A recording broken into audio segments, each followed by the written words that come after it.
क्या आपने कभी महसूस किया है कि आपका शरीर थक जाता है लेकिन आपका मन नहीं?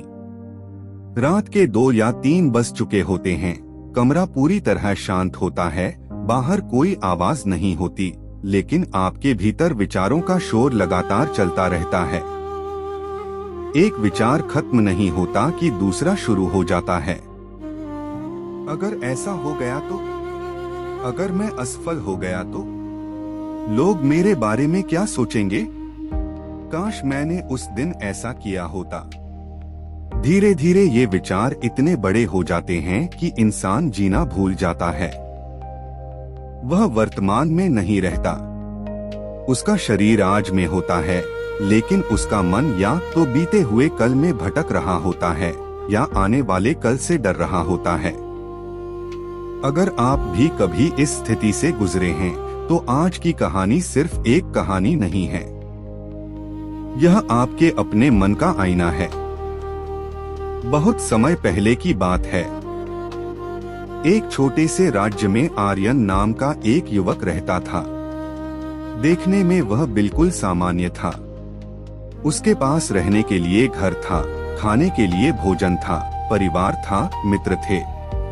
बाहर से देखने वाला कोई भी व्यक्ति यही कहता कि यह लड़का कितना भाग्यशाली है। लेकिन सच्चाई कुछ और थी। हर सुबह वह एक नए डर के साथ उठता था। अगर उसे कोई छोटा सा काम भी करना होता, तो वह उसके बारे में घंटों सोचता रहता। अगर किसी ने उससे थोड़ी ऊंची आवाज में बात कर ली, तो वह कई दिनों तक उसी घटना को अपने मन में दोहराता रहता। अगर कोई उसकी तारीफ कर देता, तो भी वह सोचता, क्या यह सच बोल रहा था या मेरा मजाक उड़ा रहा था। धीरे धीरे उसका मन उसका सबसे बड़ा कैदखाना बन गया। एक रात वह अपने घर की छत पर बैठा था। आसमान में अनगिनत तारे चमक रहे थे। ठंडी हवा चल रही थी। पूरी दुनिया शांत थी। लेकिन उसके भीतर तूफान चल रहा था। उसने पहली बार खुद से एक सवाल पूछा, अगर मेरी सारी परेशानियों की जड़ दुनिया नहीं, बल्कि मेरा अपना मन है, तो क्या मैं कभी इससे आजाद हो पाऊंगा? उसी समय गांव से गुजर रहे एक वृद्ध यात्री ने उसे उदास बैठे देखा। उन्होंने धीरे से कहा, मैंने सुना है कि पास के वन में एक महापुरुष ठहरे हैं। लोग उन्हें बुद्ध कहते हैं। कहते हैं कि उनके पास हर बेचैन मन के लिए उत्तर है। आर्यन ने पूरी रात जागकर बिताई। अगली सुबह उसने एक निर्णय लिया। वह उत्तर ढूंढे बिना वापस नहीं लौटेगा। यही निर्णय उसकी पूरी जिंदगी बदलने वाला था। लेकिन उसे बिल्कुल भी अंदाजा नहीं था कि बुद्ध उसे कोई जादुई मंत्र नहीं देंगे। वे उसके मन के ऐसे रहस्य खोलेंगे, जिन्हें समझकर उसका जीवन हमेशा के लिए बदल जाएगा। अगली सुबह सूरज की पहली किरण के साथ ही आर्यन घर से निकल पड़ा। उसके कदम भारी थे, लेकिन मन में एक छोटी सी उम्मीद थी। शायद आज उसे अपने सवालों का जवाब मिल जाए। शायद आज पहली बार उसे चैन की सांस मिले। कई घंटों तक जंगल के रास्तों पर चलने के बाद वह एक शांत स्थान पर पहुंचा। वहां ऊंचे ऊंचे वृक्ष थे, पक्षियों का मधुर स्वर गूंज रहा था और हल्की हवा पत्तों को धीरे धीरे हिला रही थी। उस स्थान की शांति कुछ ऐसी थी कि वहां पहुंचते ही उसके भीतर का शोर थोड़ा धीमा पड़ने लगा। एक विशाल वृक्ष के नीचे बुद्ध ध्यान में बैठे थे। उनके चेहरे पर ऐसी शांति थी जैसी आर्यन ने अपने जीवन में कभी किसी के चेहरे पर नहीं देखी थी। आर्यन उनके सामने जाकर बैठ गया। कुछ देर तक वह कुछ बोल ही नहीं पाया। उसकी आंखों में आंसू भर आए। बुद्ध ने धीरे से अपनी आंखें खोलीं और बिना कुछ पूछे मुस्कुराकर कहा, तुम बहुत थक गए हो, है न? यह सुनते ही आर्यन टूट गया। उसने कहा, भगवान, मैं शरीर से नहीं, अपने मन से थक गया हूँ। मेरा मन एक पल के लिए भी शांत नहीं रहता। मैं हर बात को बार बार सोचता हूँ। जो बीत चुका है उसे बदल नहीं सकता, फिर भी उसी में उलझा रहता हूँ। जो अभी हुआ भी नहीं उससे पहले ही डर जाता हूँ। मैं अपने ही विचारों का कैदी बन गया हूँ। बुद्ध शांत भाव से उसकी पूरी बात सुनते रहे। उन्होंने बीच में एक भी शब्द नहीं कहा। कुछ क्षण बाद बुद्ध उठे और बोले, चलो मेरे साथ। दोनों बिना कुछ बोले जंगल के भीतर चलते रहे। रास्ते में न कोई उपदेश था, न कोई प्रवचन, केवल मौन। आर्यन के मन में सवाल उठ रहा था, क्या बुद्ध मेरी बात भूल गए? क्या वे मुझे कोई उत्तर नहीं देंगे? थोड़ी दूर चलने के बाद वे एक शांत नदी के किनारे पहुंचे। पानी बिल्कुल साफ था। उसमें आकाश का प्रतिबिंब दिखाई दे रहा था। बुद्ध ने कहा, आर्यन इस पानी को ध्यान से देखो। आर्यन पानी को देखने लगा। तभी बुद्ध ने एक लकड़ी उठाई और पानी को तेजी से हिलाने लगे। कुछ ही क्षणों में साफ पानी मटमैला हो गया। लहरें उठने लगीं और प्रतिबिंब गायब हो गया। बुद्ध ने पूछा, अब बताओ, क्या तुम इस पानी में अपना चेहरा देख सकते हो? आर्यन ने कहा, नहीं भगवान, पानी इतना हिल चुका है कि कुछ भी साफ दिखाई नहीं दे रहा। बुद्ध मुस्कुराए, यही तुम्हारा मन है। जब तुम हर छोटी बड़ी बात को पकड़कर लगातार सोचते रहते हो, तब तुम्हारा मन भी इसी पानी की तरह अशांत हो जाता है। और अशांत मन कभी सत्य नहीं देख सकता। आर्यन ध्यान से सुन रहा था। बुद्ध ने फिर कहा, अब कुछ मत करो, केवल प्रतीक्षा करो। दोनों वहीं शांत बैठ गए। कुछ मिनट बीते। धीरे धीरे पानी स्वयं शांत होने लगा। मिट्टी नीचे बैठ गई। फिर से पानी साफ हो गया। उसमें आकाश और पेड़ों का प्रतिबिंब दिखाई देने लगा। बुद्ध ने पूछा, क्या तुमने पानी को शांत करने के लिए कुछ किया? आर्यन ने सिर हिलाया, नहीं। बुद्ध बोले, यही पहला रहस्य है। हर विचार से लड़ना जरूरी नहीं होता। कभी कभी मन को केवल समय, मौन और धैर्य चाहिए होता है। जितना तुम अपने विचारों से लड़ते हो, वे उतने ही शक्तिशाली हो जाते हैं।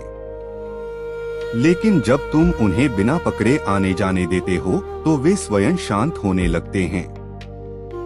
आर्यन पहली बार अपने भीतर कुछ बदलता हुआ महसूस कर रहा था। लेकिन उसके मन में अभी भी एक सवाल था, अगर विचार फिर वापस आ जाए तो? बुद्ध ने उसकी ओर देखा और कहा, यही प्रश्न तुम्हें अगले कदम तक ले जाएगा। आर्यन समझ गया कि उसकी यात्रा अभी शुरू हुई है। उसे अभी अपने मन के और भी गहरे रहस्य जानने हैं। अगले भाग में बुद्ध उसे बताएंगे कि ओवरथिंकिंग की असली जड़ क्या है और क्यों इंसान अपने ही विचारों का गुलाम बन जाता है। ओवरथिंकिंग की असली जड़ क्या है? नदी के किनारे बैठा आर्यन अब पहले से थोड़ा शांत था। लेकिन उसके मन में एक प्रश्न अभी भी बार बार उठ रहा था।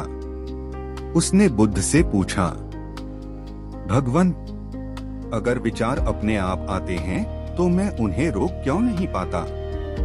मैं जानता हूँ कि मैं बेकार की चिंता कर रहा हूँ, फिर भी मेरा मन रुकता क्यों नहीं?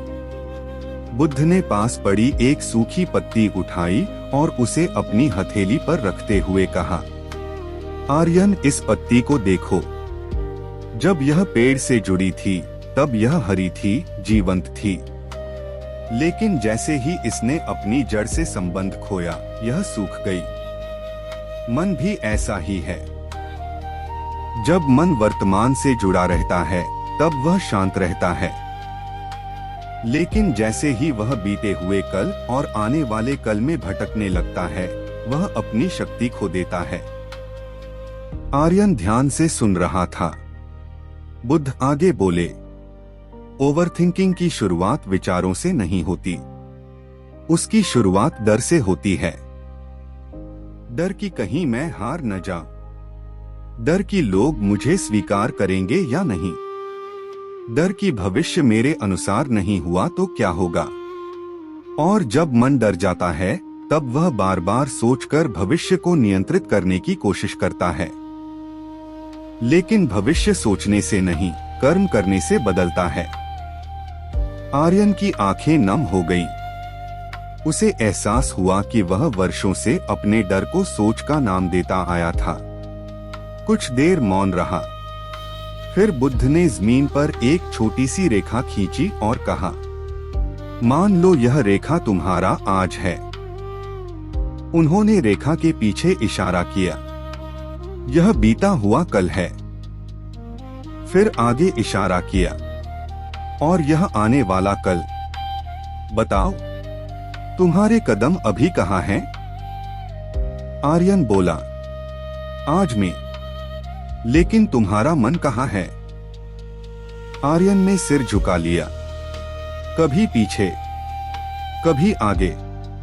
बुद्ध मुस्कुराए, यही तुम्हारी सारी बेचैनी का कारण है। शरीर वर्तमान में रहता है, लेकिन मन समय की यात्रा करता रहता है। इसलिए थकान शरीर को नहीं, मन को होती है। उस क्षण आर्यन को ऐसा लगा जैसे किसी ने उसके जीवन का सबसे बड़ा रहस्य खोल दिया हो। यदि अभी तक इस कहानी की कोई बात आपके दिल को छू गई है तो चैनल बोधि स्पार्क को जरूर सब्सक्राइब करें। यहाँ हर कहानी केवल सुनाने के लिए नहीं, बल्कि जीवन बदलने के लिए बनाई जाती है। अगर आप भी अपने मन को शांत करना चाहते हैं तो हमारे साथ इस यात्रा में जुड़े रहिए। बुद्ध ने फिर कहा, याद रखो, मन को शांत करने की कोशिश मत करो, शांत मन पाने की कोशिश करो। दोनों में बहुत अंतर है। जब तुम मन से लड़ते हो वह और अधिक शोर करता है, लेकिन जब तुम उसे केवल देखते हो बिना उसके पीछे भागे, तब वह स्वयं शांत होने लगता है।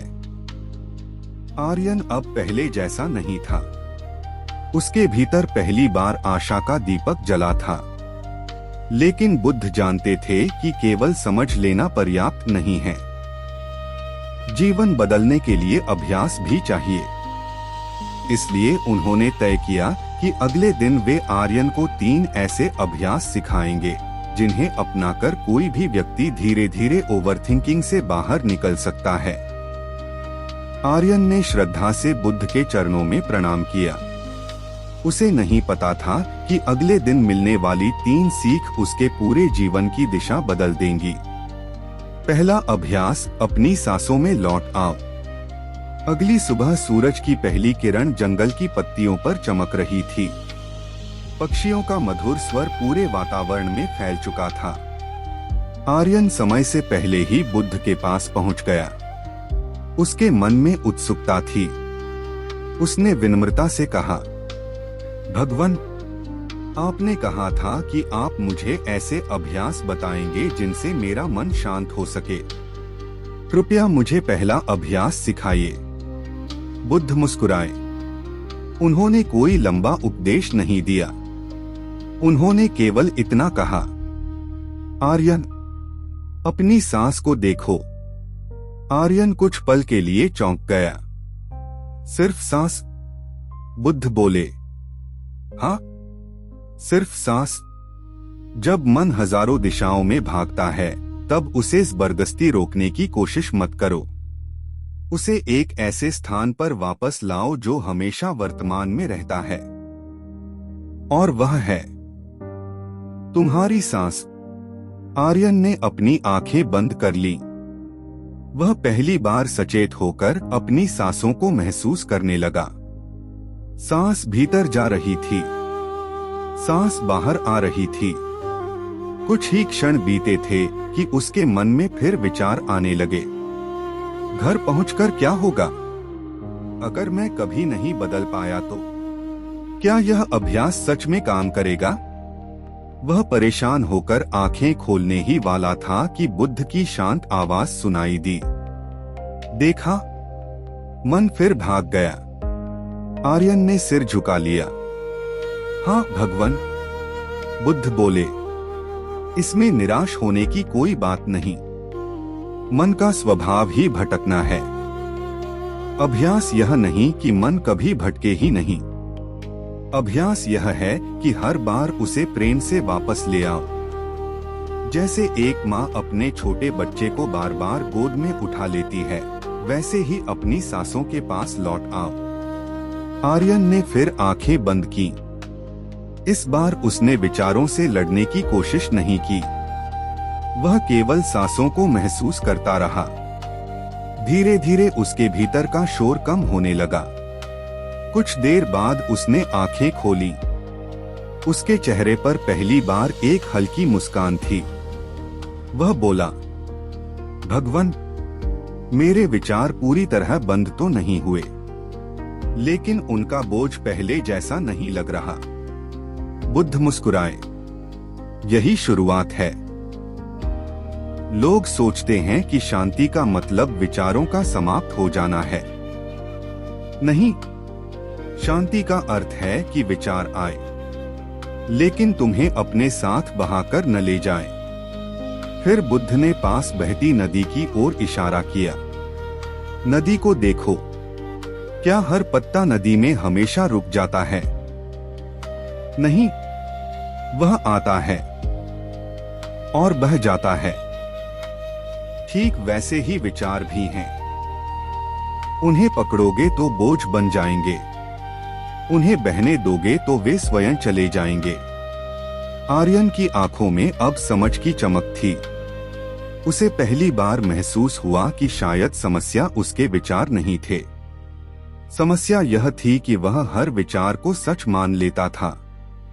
बुद्ध ने कहा, आज से प्रतिदिन केवल 10 मिनट अपनी सांसों के साथ बैठना।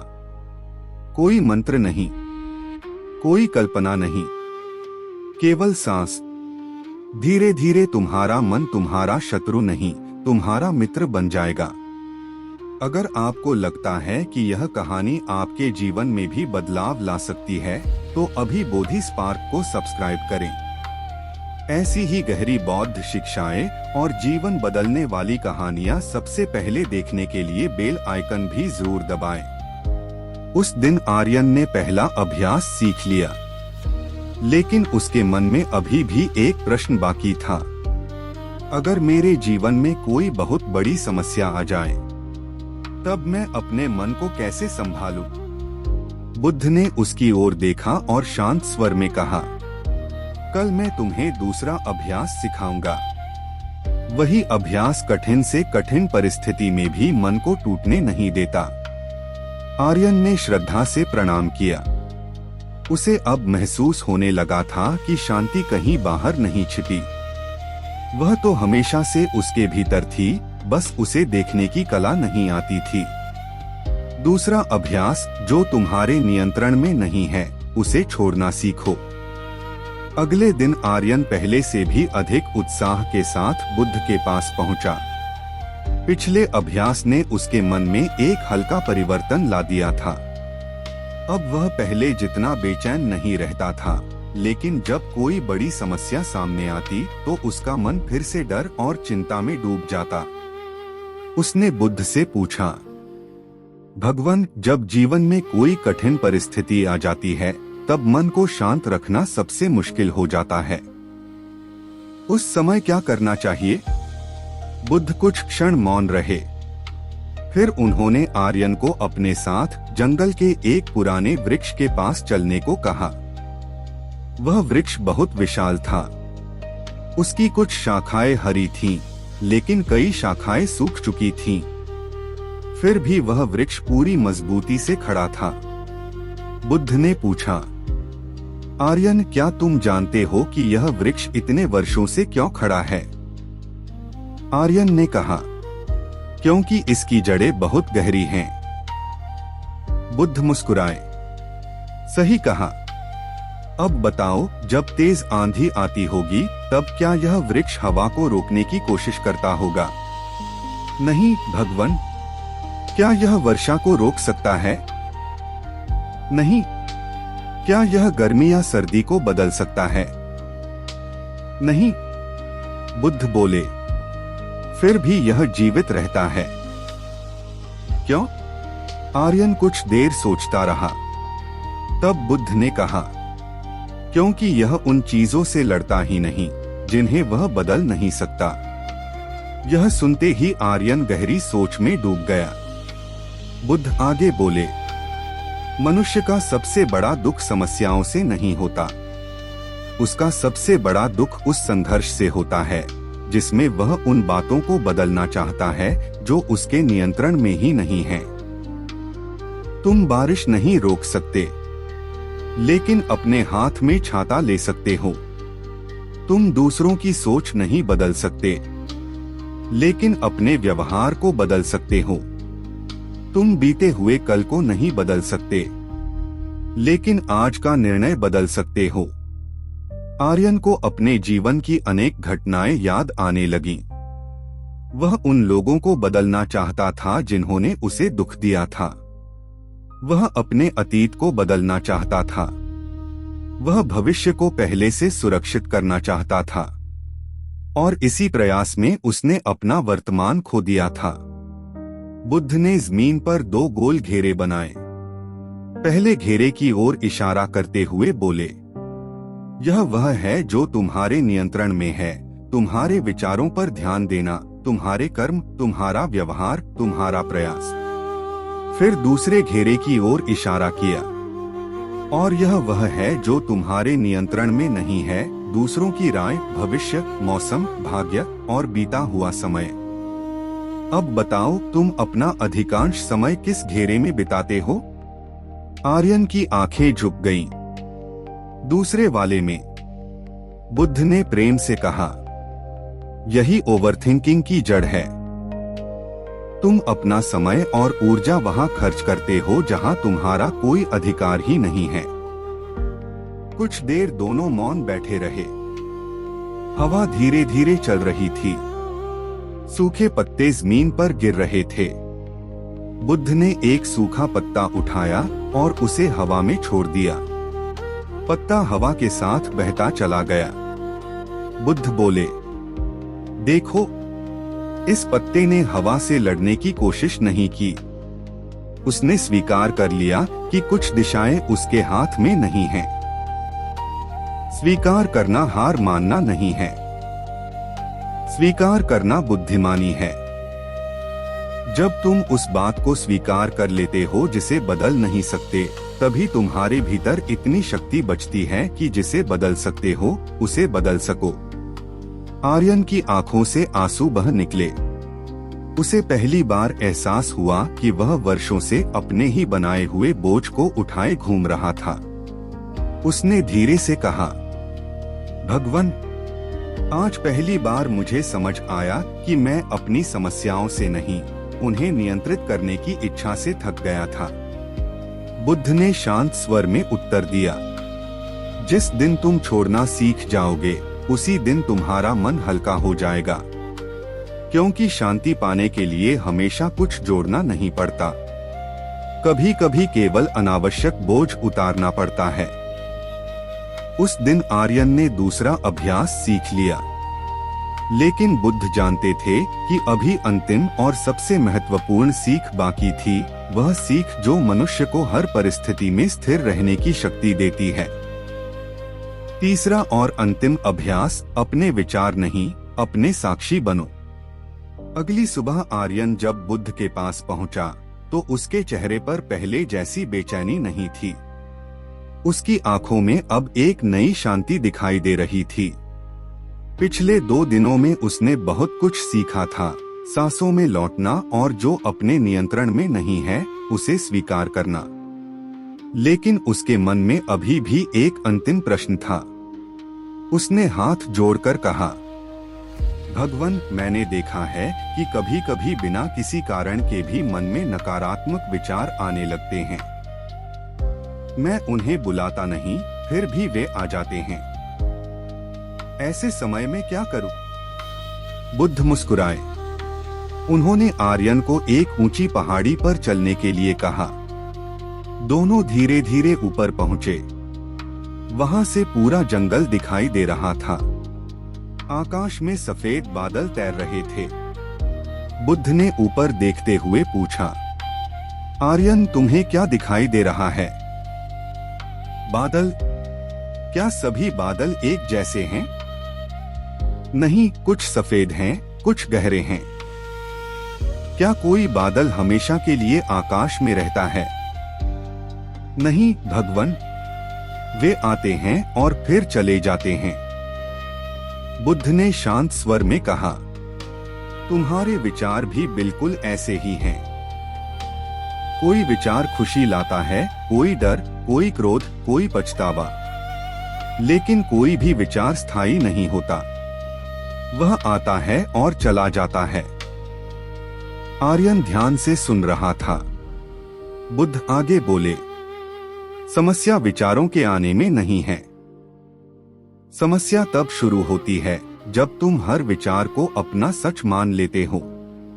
अगर मन कहे तुम असफल हो जाओगे तो तुम तुरंत उस पर विश्वास कर लेते हो। अगर मन कहे लोग तुम्हें पसंद नहीं करते तो तुम दुखी हो जाते हो। लेकिन क्या हर विचार सत्य होता है? आर्यन ने पहली बार बिना सोचे उत्तर दिया, नहीं भगवन। बुद्ध मुस्कुराए, यही तीसरा अभ्यास है। अपने विचारों के साथ मत बहो, उन्हें केवल देखो। जब कोई विचार आए तो तुरंत मत कहो यही मैं हूँ। बस मन ही मन कहो एक विचार आया है, फिर उसे वैसे ही जाने दो जैसे आकाश से बादल गुजर जाते हैं। आर्यन ने आंखें बंद की। उसके मन में कई पुराने दृश्य आने लगे, असफलताएं, डर, लोगों की बातें। लेकिन इस बार उसने उनसे लड़ाई नहीं की। वह केवल उन्हें देखता रहा।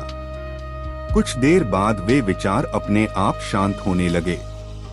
उसने आंखें खोली। उसके चेहरे पर ऐसी शांति थी जो पहले कभी नहीं थी। बुद्ध बोले, जिस दिन तुम समझ जाओगे कि तुम तुम्हारे विचार नहीं हो, उसी दिन तुम्हारी आधी परेशानियां समाप्त हो जाएंगी। तुम आकाश हो, विचार केवल बादल हैं। आकाश कभी बादलों से छोटा नहीं होता। आर्यन ने बुद्ध के चरणों में झुककर कहा, भगवान, आज मुझे समझ आ गया कि शांति बाहर कहीं नहीं थी। मैं ही उसे अपने विचारों के शोर में खो बैठा था। बुद्ध ने उसके सिर पर हाथ रखा और कहा, याद रखो, जीवन बदलने के लिए पूरी दुनिया बदलने की आवश्यकता नहीं होती। केवल अपने मन को देखने का तरीका बदलना होता है। उस दिन आर्यन उसी जंगल से वापस लौटा, लेकिन वह पहले वाला आर्यन नहीं था। समस्याएं अब भी थीं, जिम्मेदारियां भी थीं, लेकिन अब उसके पास एक शांत मन था। और जिस इंसान के पास शांत मन हो, उसके लिए कोई भी कठिनाई हमेशा के लिए कठिन नहीं रहती। उसकी मुस्कान लौट आई, उसकी रातों की नींद लौट आई, और सबसे बड़ी बात, उसे स्वयं से लड़ना बंद हो गया। यही बुद्ध की शिक्षा थी। विचारों को रोकने की कोशिश मत करो। उन्हें समझो, उन्हें देखो और उन्हें जाने दो, क्योंकि शांति विचारों के समाप्त होने से नहीं, उनसे मुक्त होने से मिलती है। इस कहानी की सबसे बड़ी सीख, आर्यन ने बुद्ध के चरणों में सिर झुका दिया। उसकी आंखों में आंसू थे, लेकिन इस बार वे दुख के नहीं, बल्कि भीतर मिली शांति के आंसू थे। वह बोला, भगवान, मैं यहाँ अपने मन से हार कर आया था। मुझे लगता था कि मेरी जिंदगी की सबसे बड़ी समस्या दुनिया है, लोग हैं, परिस्थितियां हैं। लेकिन अब समझ आया कि मेरा सबसे बड़ा संघर्ष अपने ही विचारों से था। बुद्ध ने मुस्कुराते हुए कहा, आर्यन, संसार में हर मनुष्य कठिनाइयों का सामना करता है। किसी का संघर्ष धन से है, किसी का रिश्तों से, किसी का स्वास्थ्य से और किसी का अपने मन से। लेकिन जो व्यक्ति अपने मन को समझ लेता है, वह हर कठिनाई को अलग नजर से देखता है।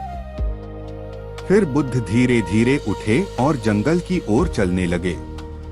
चलते चलते उन्होंने कहा, याद रखो, जीवन में 3 बातें कभी मत भूलना।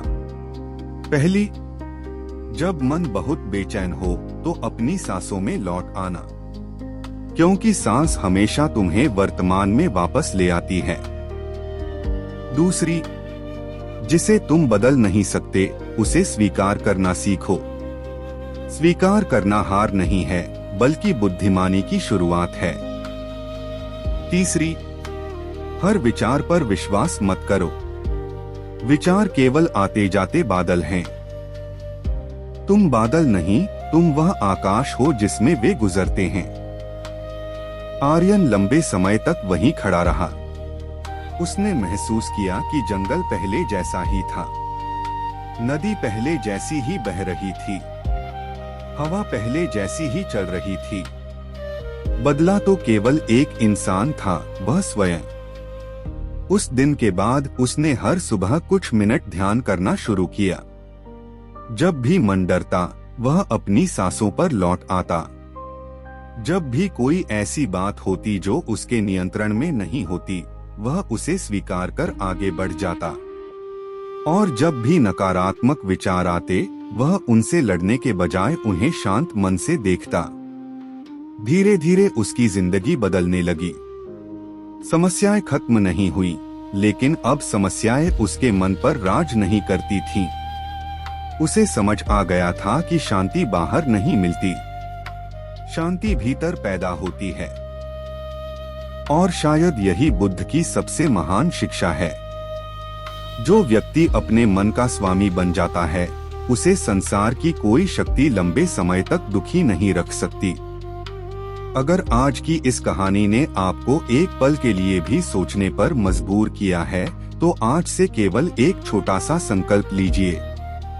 हर दिन 5 मिनट अपने मन को सुनने के बजाय उसे शांत होकर देखूंगा। यही 5 मिनट एक दिन आपकी पूरी जिंदगी बदल सकते हैं। अगर आपको बुद्ध की ऐसी गहरी और जीवन बदलने वाली कहानियां पसंद आती हैं, तो बोधि स्पार्क को जरूर सब्सक्राइब करें। वीडियो पसंद आया हो तो लाइक करें, अपने अनुभव कमेंट में लिखें और इसे उस व्यक्ति के साथ शेयर करें जो आज ओवरथिंकिंग से जूझ रहा है। याद रखिए, शांत मन ही सबसे बड़ी शक्ति है और जागरूक मन ही सच्ची स्वतंत्रता। धन्यवाद। अगले प्रेरणादायक सफर में फिर मिलेंगे। नमो बुद्धाय।